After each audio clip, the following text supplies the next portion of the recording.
We'll actually see a matchup that we saw on the gridiron between two teams that wear the orange. Of course, you have Tennessee and Syracuse. We saw it there in football. Now switching over to basketball in the ACC SEC Challenge. What do you make of this unique matchup here between two really proud basketball programs? Yeah, I think anytime you have to go up to Syracuse, that's a tough battle. It doesn't matter if it's, one of the great Jim Boeheim teams or if it's just, any other year Syracuse. There's a lot of pride in that, in that program. There's a lot of pride in just wearing those colors. So anytime you go on the road, no matter how good they are, that's going to be a tough test, especially early on in the season. They've got, you just look at the record and it's 4-3, but you have to see they played three brutal matchups back to back to back with Houston, with Kansas, and then Iowa State, all top 10, level teams right there early on in the season. So Syracuse hanging around with them. They played Houston to overtime, the same team that the Vols pulled out a tough, tight victory over. And they played Kansas within 10 points as well. So that's going to be a tough battle. This might not be the Syracuse of old. It might not be the we're going to play zone the whole time and clog things up and be more talented and longer and play tougher on defense. But it looks like a Syracuse bunch that we'll probably see come March.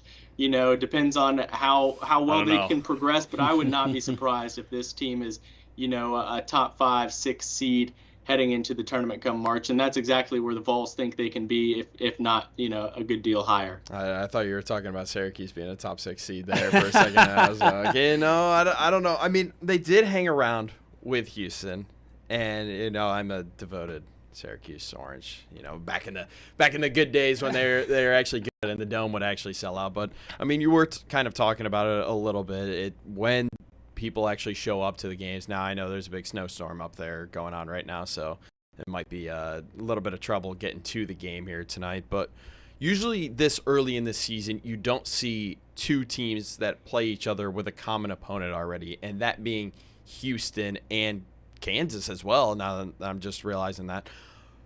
I know Rick Barnes talked a little bit about you can't really pull the tape on anybody because you just played and you just got back from Vegas. But what do you expect to see out of this Tennessee team tonight heading up to Syracuse? I think they're going to stick to the plan of what's worked for them so far this season, and that's rely on the front court. Mm-hmm. You're going to have Jacoby Gillespie, who's who is the best player on your team right now. Nate, of course, with the highest NBA upside, but Jacoby is the best college basketball player on this team this year. He's if there's going to be a guy that helps lead you to an Elite Eight, a Final Four, it's going to be Jacoby and everything that he can do. And as long as he stays healthy, I think the Vols have a great chance of making a run in the tournament. But the front court is what they, is going to be their strong suit this season coming into SEC play. The depth of that front court is really incredible. When you got Cade Phillips as a starter and Felix Akpara as a starter, and they're, two of your, I would just say, your least talented scorers in the front court, but maybe your best shot blockers.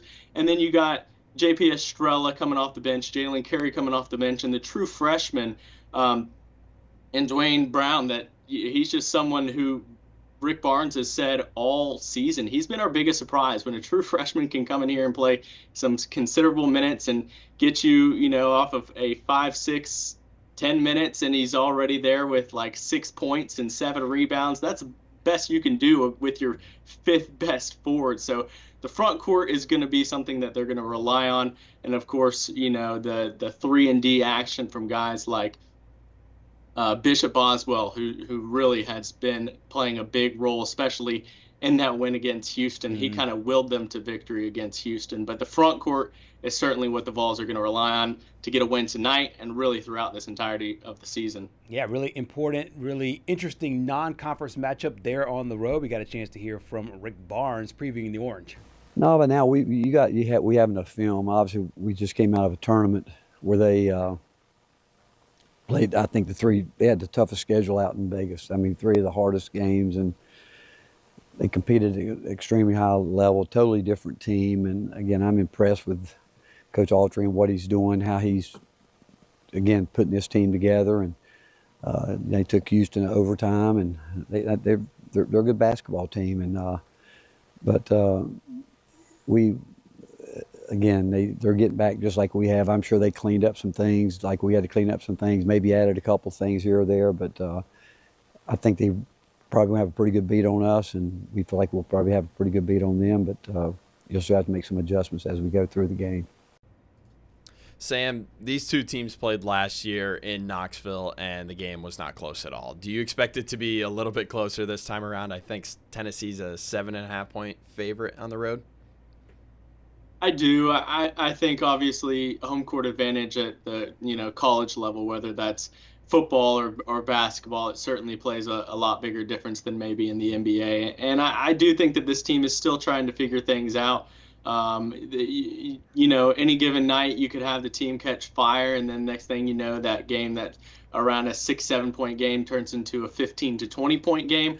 But I do think it'll be a close battle, and I don't care if it's a 3-point win or a 20-point win. They're going to consider this a quality victory if they can go on the road this early in the season. Well, they're still trying to figure out the roles for their guys, still trying to figure out who's the key players in our rotation, who can move the ball up and down the court when Jacoby is not the primary ball handler. I think at this time of year, if you can go on the road, up into a snowstorm, even though you're playing indoors, get a win in a place like Syracuse, you're going to call that a quality win. And I don't think it's going to be, a 20, 30-point victory. I could see it, sticking to around a 10, 12-point finish, if it comes down to free throws or whatever. But I think it'll be a little bit closer.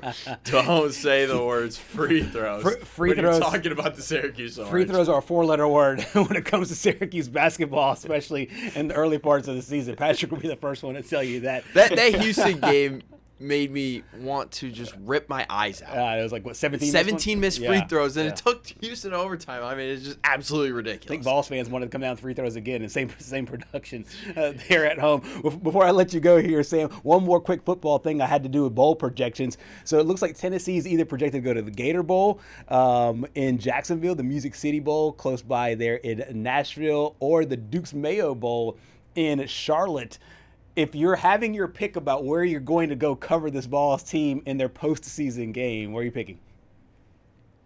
Well, a lot goes into play here because you're talking about where are we going to get the most Vol fans? What's going to be the most exciting matchup and scenery, and then also, okay, do I get to see my family over the holidays and stuff like that? So when you start weighing in all the different scenarios, different things come in play, and that of course is the life of being a sports journalist and covering, football and basketball and everything during the holidays. But I think Vol fans would love it to be, in Music City just so they have that close proximity. I think a lot of the projections right now have been honing in on that Gator Bowl. So it really, and for me, I still just can't get over the fact that the Mayo Bowl is a thing and that coaches, dump the mayo on their head. But I got to see Neil Brown get mayo dumped on. Can't have Coach Heupel ever hear this from me, but I would love to see Coach Heupel dunked in a bowl of mayo. So that would be fun just for that sake. Absolutely, that's exactly the outcome I'm rooting for. That Duke's Mayo Bowl, be able to get out there. But no, you're absolutely right. It is a really trying time trying to balance a whole bunch of worlds: the football world, the family world, as well as the basketball world as well. And we appreciate you taking time out for us here on Southeast Sports Plus today.